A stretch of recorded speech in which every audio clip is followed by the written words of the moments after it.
Snoop Dogg swinging by. He's always so good to our show. He always stops by, and then how do we do him? We show the 2011 wild card game where his Steelers lose to the Broncos. When you see that, we're celebrating Throwback Thursday. That's why we're showing that with Tebow Mania. When you see that, what comes to your mind? Jesus walks.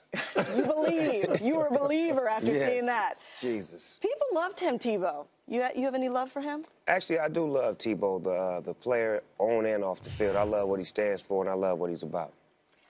He's back, you know. He's trying to make the roster with the Philadelphia Eagles. Yeah. You want to see him back on the field, though, as a football player? Well, you know what? I love watching Tebow play until he played my team and did that, because I used to get a lot of laughs out of watching him play. But to see him, you know, to really get into quarterback form and really become a real quarterback and play with the Eagles, I'm anxious to see what's going to happen. In case you guys have been living under a rock, Snoop is a huge Steelers fan, lifelong Steelers fan. When you look at your team this year, they look a little bit different. Some of the old guys are gone and retired. What do you think about going into this season, how the Steelers going to look? I think that the youth, you know, will give us an exciting season. It's a couple of veterans that's still there, and we got a strong, you know, strong mentality quarterback. So I think we're going to be all right. I just feel like, you know, the youth got to come in there and really put on the show and do what Steelers do. This season was like a roller coaster for you. I watched you. We talked, and I heard you on social media about the offensive play calling and Todd Haley and all that. Wait, you got love for Tim Tebow. Do you have love for Todd Haley? Are you guys on good terms now? Is everything cool right now? Me and Todd is all right, man. Todd all right with me. Todd started listening to me on Instagram. In the beginning, he wasn't paying no attention, but when he started to listen, the offense started clicking, and Ben started to do what he do. I think he was too much trying to control Ben as opposed to letting Ben dictate. He's a quarterback, a veteran. Let him read it and do what he do.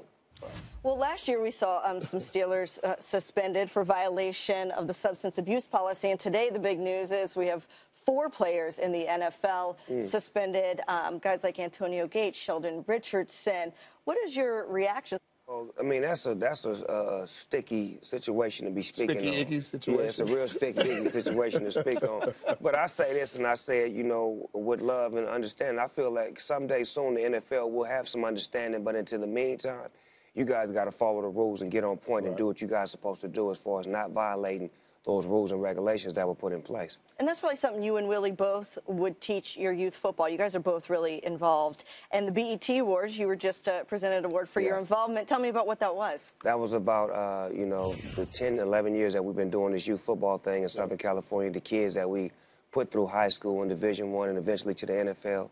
Just the great work that we do that sometimes gets unannounced or unnoticed because there's usually not cameras there when we're in the community doing what we do. And it's not always about football. It's teaching young men how to be men, teaching them how to stay off the streets, do the right things. You got to maintain a certain grade point average. You got to do well in school. You know, the coaches out there, they got to be certified heads-up programs. So we're trying to do things the right way. So the SYFL is not just about football. It's about shaping young men's life and also teaching them what they're going to endure the next step, you know, when football is over. We're trying to put them in the right direction. How good is Willie's youth team? Be honest. Oh, you know. Willie Mack is a hell of a general manager slash CEO. Does he like recruit out of area? He's like bends the rules a little bit. It's hard not playing for the Long Beach situation. You understand me? When Long Beach is presented to you and Willie Mack is the man behind the scenes, it's hard to say no because you know it comes with prestige and he's a Super Bowl champion. He knows what he's doing. He's going to surround himself with the best staff. And we're always about the kids on and off the field. We don't really care that they have a successful football career. We care that they have a successful life because football ends one day. Well, one of your biggest success stories is your son. He's going to UCLA. I mean, what is that like to be a dad that has now raised a college football playing son? Who played for him?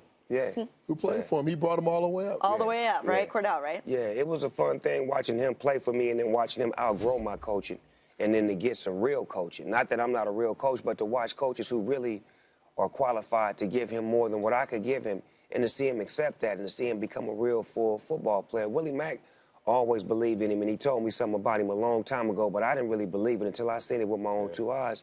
This kid is really a workaholic. He really believes in it, and he really goes to work, you know what I'm saying, with his hard hat on.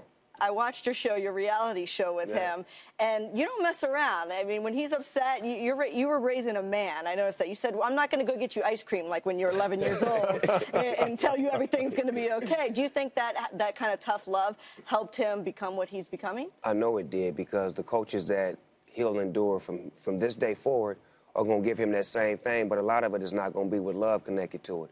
It's going to be a job connected to it, and their job is on the line and his is on the line. So it's not personal, it's business. And one thing about me and my son, he understands that the constructive criticism that I give him is because I love him, and I know. And some things in life, as a father, you're supposed to be hard on your son, so that way he'll know how to be a better man when he becomes a full-grown man. All right, let's play a little game where we're going to ask you, in the NFL, who are your top dogs? Give me your top 3 NFL players. My top 3 NFL players, J.J. Watt. Give me why. You have to tell me why. J.J. Watt is a dog. He's a dog, on the leash, off the leash, bite, growl. He do it all. He's the dog of all dogs. He's a dog. That's a good one. Yeah, Marshawn Lynch, because he's a beast. He's a full-on beast. He knows how to get in that end zone. He goes to work. He's serious about that action. He don't talk much. He just go get it done. Ben Roethlisberger. I knew you had to put a Steeler. You knew he was going to put a Steeler in there. Well, I was going to say Antonio Brown or Big Ben. It had to be one of the two. It's Benji, man. I love Benji because even though we be looking like we're not going to do anything, he gives us that hope, and he's just a full-on, he's a lion in the jungle.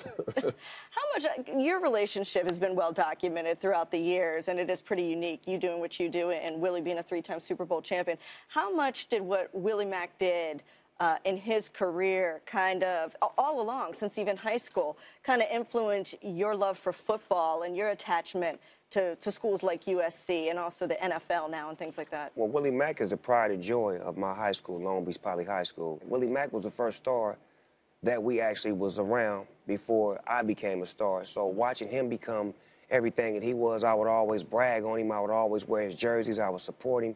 His first Super Bowl, I went to New Orleans, had my Snoop Dogg. I showed up there with him. Had the kids there. Yeah, we had a great time. This is my friend. Like, this is really my childhood friend, where I'm so happy for him and to see him win those Super Bowls and to see him become a top-notch analyst on the NFL Network. This is growth that I love to see, and we could preach this to the kids that we coach, that you can be anything. You can be more than just what that is, because Mac took his career after the fact, just like I'm doing. We inspire each other. That's what brothers do. All right, Snoop, thanks so much. We always love when you come by the studio. Hey, thank y'all for having me.